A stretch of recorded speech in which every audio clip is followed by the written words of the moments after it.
J'oserais dire qu'elle me stupéfie.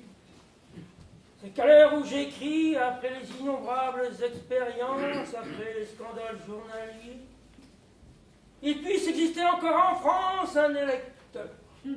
Un seul électeur qui consente à se déranger de ses affaires, de ses rêves ou de ses plaisirs, pour voter en faveur de quelqu'un ou de quelque chose. Il est bien entendu que je parle ici de l'électeur averti, convaincu, de l'électeur théoricien, qui s'imagine, le pauvre diable, faire acte de citoyen libre, imposer ses opinions, proposer des programmes politiques et des revendications sociales. Comment se peut-il qu'il existe quelque part un bonhomme assez stupide, assez déraisonnable, assez aveugle à ce qui se voit, assez sourd à ce qui se dit, pour aller voter bleu, blanc ou rouge, sans qu'on l'y oblige, sans qu'on le paye ou qu'on le saoule? Car enfin, pour consentir à se donner des maîtres avides qui le grugent, il faut qu'il se dise ou qu'il espère quelque chose d'extraordinaire que nous ne soupçonnons pas. Et c'est cela qui est véritablement effrayant. Voilà, rien ne lui sert de leçon, ni les comédies les plus burlesques, ni les plus sinistres tragédies.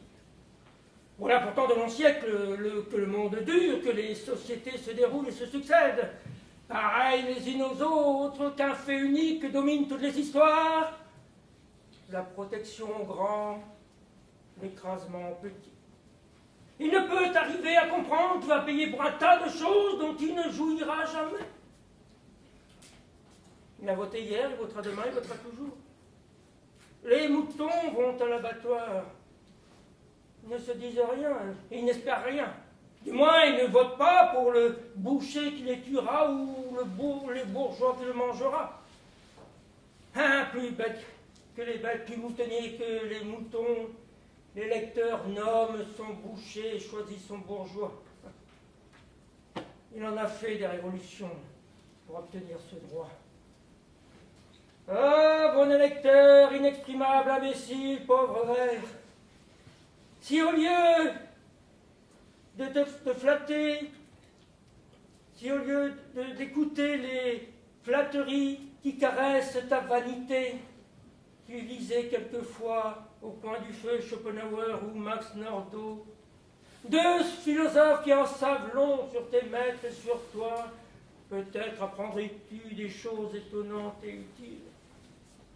Il te dirait, en connaisseur d'humanité, que la politique est un abominable mensonge, que tout est à l'envers du bon sens, de la justice et du droit, et que tu n'as rien à y faire, toi. Toi dont le compte est réglé au grand livre des destinées humaines. Donc, rentre chez toi, bonhomme, et fais la grève du suffrage universel. Tu n'as rien à y perdre, je t'en réponds, et cela pourra t'amuser quelque temps. Sur le seuil de ta porte, fermé aux commandeurs de monnaie politique, tu regarderas défiler la bagarre, en fumant silencieusement ta pipe. Et s'il existe en un endroit ignoré, un honnête homme capable de te gouverner et de t'aimer, ne le regrette pas. Je te l'ai dit, bonhomme, rentre chez toi et fais la grève.